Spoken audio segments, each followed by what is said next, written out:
Welcome, runner, to the game of Black Hats. It's obvious to me that you are a shrewd operator.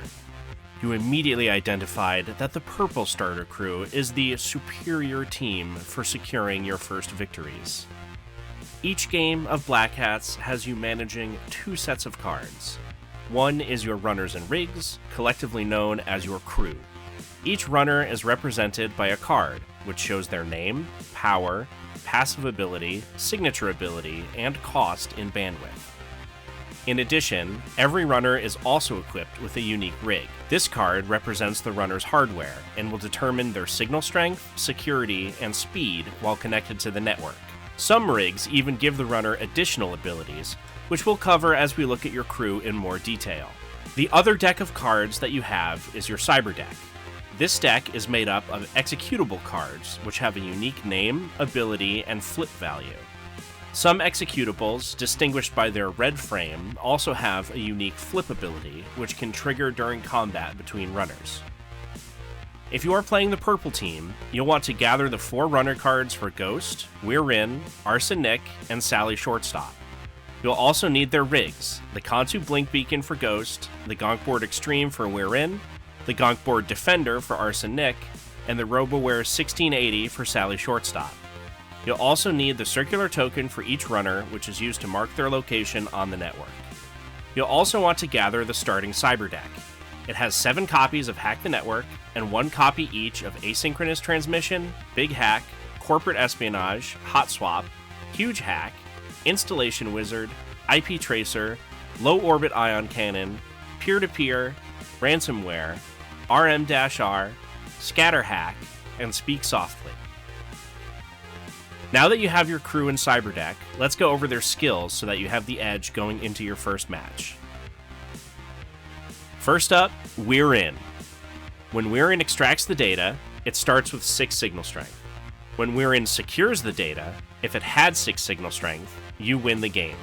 Signature. If We're In is carrying the data, move it to an adjacent allied runner regardless of subnet.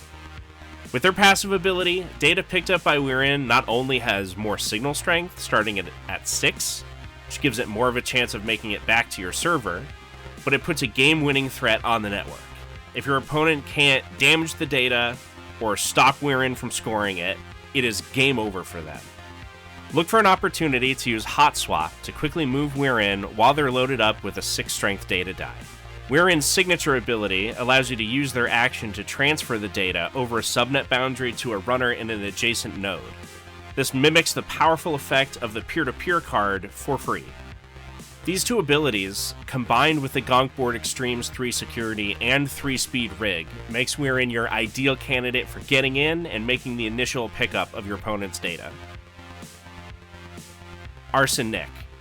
When an enemy runner carrying the data enters Arson Nick's subnet, destroy that data. Signature. Hack an adjacent node to the same state as Arson Nick's node. If We're In is your designated data attacker, Arson Nick is your data goalie.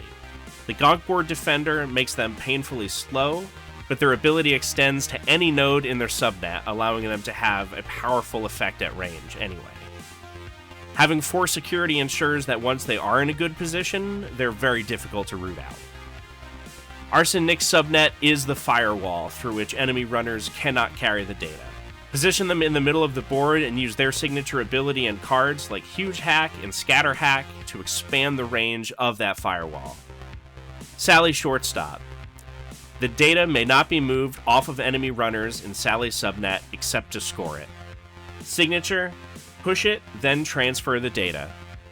Sally is a more versatile, less specialized runner than either Arson Nick or We're In. Sally's high-speed rig and 3 power makes them a powerful runner for dishing out damage to enemy runners and knocking them out of the park and off the network. Their passive ability functions defensively, preventing enemy runners from transferring or using executable cards to move the data around. However, their signature ability functions offensively, allowing them to both push it and transfer in a single action. Sally Shortstop can do whatever you need them to, wherever you need them to do it on the network. If you're having trouble getting Sally into position to attack a particularly difficult to reach runner, consider using IP Tracer. This card allows you to treat all subnets of a single state as one for the purposes of attacking and can help you catch a runner off guard who thinks that they're safe. Ghost. At the end of Ghost's activation, you may change the state of one node they occupied during this activation to offline. Signature. Place Ghost in a node within 2 nodes of their current location. The Kansu Blink Beacon that Ghost is using also grants them one additional ability. After an allied runner's activation, you may place this runner in a node adjacent to that allied runner. If you do, and this runner has the data, destroy the data. At first glance, the Blink Beacon may appear very slow, but its ability text will allow you to piggyback Ghost off of your other runner's movement. Using Ghost's rig doesn't cost his activation, and it can be used multiple times in a single round.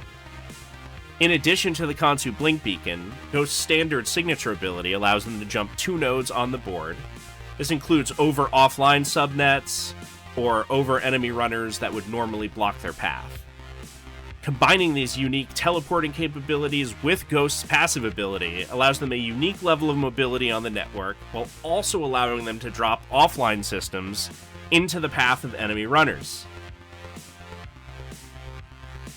Like Sally, Ghost also has 3 power, making them your second heavy hitter when it comes to knocking out enemy runners and damaging the data. Since Ghost's rig can still be used while they're exhausted, it makes them an ideal candidate to pay the cost for cards like Installation Wizard or Ransomware, since you can still get some value out of positioning Ghost in your opponent's path. Remember that enemy runners cannot move through each other, and you can still make Ghost a thorn in your enemy's side even when they're exhausted.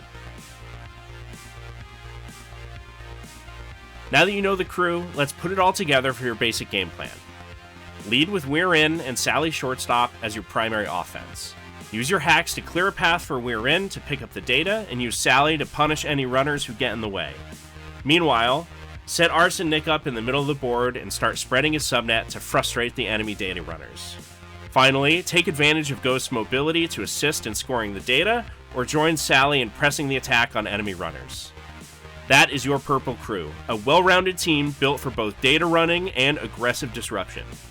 Each runner has a clear role, but don't be afraid to get creative and take opportunities as they arise. A successful data heist is as much about having a plan as it is about improvising when you need to. You have everything you need now. Take your crew, your cyber deck, and blaze your path to glory. Good luck, runner.